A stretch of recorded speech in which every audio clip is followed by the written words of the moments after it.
spoke about Bobby Motaung. Mm-hmm. This is Orlando Pirates Fan TV once again. So Kaizer if Chiefs someone Fan TV as well for today. they understand it's Orlando Pirates Fan TV. Bobby Motaung released 20 players. Yes.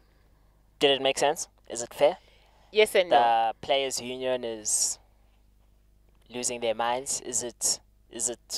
What's the word I'm looking for? Warranted? It's a yes and no situation. There's some players that the time had come. You look at the likes of Morgan Gould. He was most of his time with Chiefs. He's been injured. He's been on Instagram a lot. Yes. Even Bernard Parker's also on Instagram. Maybe that's another one that should have been released. But alas, I digress from my point. There are certain players that you kind of feel like they should have been moved on. But there are also youngsters in that side. And I also look at Sianda Kulu.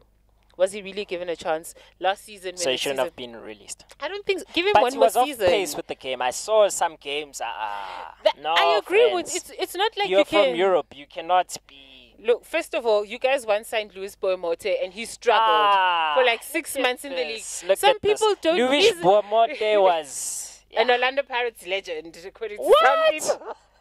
Who are those people? Give me their handles. Listen. Okay. For some people, to come from Europe, it does take a while. Not everyone's Benny McCarthy, where they'll easily slot in. I'm glad you said that. And help the team win championships. They still need to figure it out. And in his position, where already Chiefs had lost such a talisman, Magdata, you have to come in and figure out a new back line, and you've also got a new coach who comes with different ideas that you're probably not used to. It's not like you train for 3 weeks and everything Are you following is fine. Sanda Ulu on Instagram? Why you gotta be shady though? I'm not asking. following him. So you're not following? No. So it's you genuine Some opinions. Some breakups just need to be. Okay. So when the player leaves, you must also unfollow them in the public sphere. It's fine.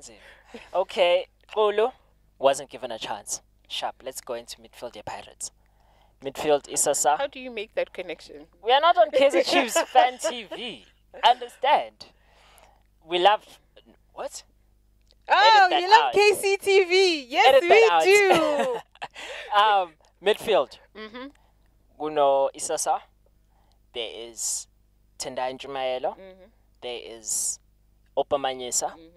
There is Edwin Jima. He can sharp up both. There's who else am I forgetting? Yeah, that's almost about it. Am I forgetting? Oh, there's also Majafa, but he hardly plays. What will Mshin's planning be? How will he set up that team? He'll want them to be. Just tell us the starting. Like, how is the formation? Will you play three midfielders? We don't even know how many of your players are staying. So we can't be starting to make a formation right now. I think of those 5 that you've named, Jumayelo, he's been a talent for a while. But when do you stop being a talent and actually start fulfilling that potential? For him, that will also be a big season. Opa, you know what he offers. Yeah. All the time, you know what he gives you. I think he will also be very vital in whatever Mushin tries to achieve. It has to be built around him because you saw how Opa got that injury against Polokwane City and how it seemed to derail the rest of the season. So even if you build the team around him, you must also have enough backup so that when Opa does miss 2 or 3 games in between, you still have the likes of Edward Jima coming into the field and the level isn't going down so rapidly, because that was the difference where when Opa was playing, it was all good. We knew where we were going, we're scoring goals. Then Opa stops playing and all of a sudden people look lost on the field. They don't know what to do. And also you point... One player you didn't mention, Sfiso Mieni. I look at him. Oh yeah, as a midfield as well. Struggled for a lot of last season. Jumayel as well also struggled. So there are players there that kind of. Is he in the category at Kalinga where on his day is unstoppable and off his day he's just rubbish? But with Kalinga, he didn't play for us to be like. Yeah, but Kalinga, remember the game here, Sundowns? Yeah. When he came on, won the game for Pirates, created those goals, and the next game against Polokwane.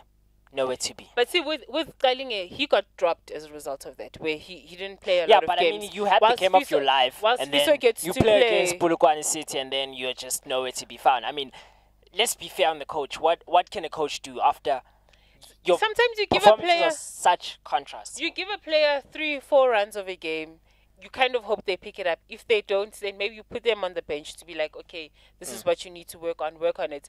But with the like of Sifiso Mieni, he kept on playing in the hopes that somehow he will eventually find form, and he never did. And if that sort of happens, isn't that when you bring back the likes of Qalinga, where you go, okay, you've sat on the bench long enough. So favoritism. Come in. Just say it. Come at it. I wouldn't say that. I just think there are some players, there are untouchables. Some forces. Jose Mourinho always used to discuss the untouchables when he was at Chelsea. And there are some coaches that will have that in his team. And maybe... Who was untouchable at Pirates as a Chiefs fan? Brighton, okay, fine. Mieni, you have to say that because even when he wasn't good, he Gabuza, was still playing at some like point. Everybody else. Gabuza Dare I say Gabuza? Look, when he was on fire, he was on fire. There was a spell for like 3 weeks when he looked like the greatest thing since sliced bread. Okay. And then he just lost form. Okay, cool. Then he just lost form, and you were going, but you have Ndoro. And when Ndoro came on, you were going, where was this man the whole season? Why didn't you play him the whole season? But you still continue with Tamsanga Gabuza, and you're going, but guy, be willing to take that risk to say Ndoro can lead this line all by himself. You don't need to persist with something that's not working. Okay. Midfield. Let's go back again. No. How does Machine like to play his midfield? You have to attacking, be aggressive. Defensive. The defenders must know how to defend while the attackers just do their job. And if you always build your team from the back, if they have a strong enough two defensive midfielders, two defenses plus a defensive midfielder, Mobara. That will Mobara. You see, you already have like a one take over there. Is Anda Kaba gone since Mobara's there? That guy's class. Give Kaba one more chance. But Mobara. Oh. Even the way you said Mobara. You have to have the sigh afterwards. Where you the potential is there. You see what he achieved with Ajax. An exciting Ajax side for both those players where they even won that MTN 8. So you look at them and you're like, they're the sort of youngsters, the sort of excitement, the sort of spark that will force the rest of the team to actually upgrade themselves. But you do wonder with Ivan Khoza what his planning is in terms of the players that he will release, because that will be a big thing in terms of establishing what kind of football they will be playing. If you look at Mushin sides, Blake Aces sides from last season, they were defensively sound. Luckily for them, they had the amazing Collins Mbasuma scoring the goals for them. You do wonder for Pirates, will Ndoro be handed that? Does he have faith enough in Tamsanga Gabuza to expect him to be the man that gets all of those goals? Those are questions that will only be answered once we know exactly which players are staying and which players are going. That way you kind of have an idea of what the season holds. Orlando Pirates Fan TV, we're still going to carry on, but this segment is done.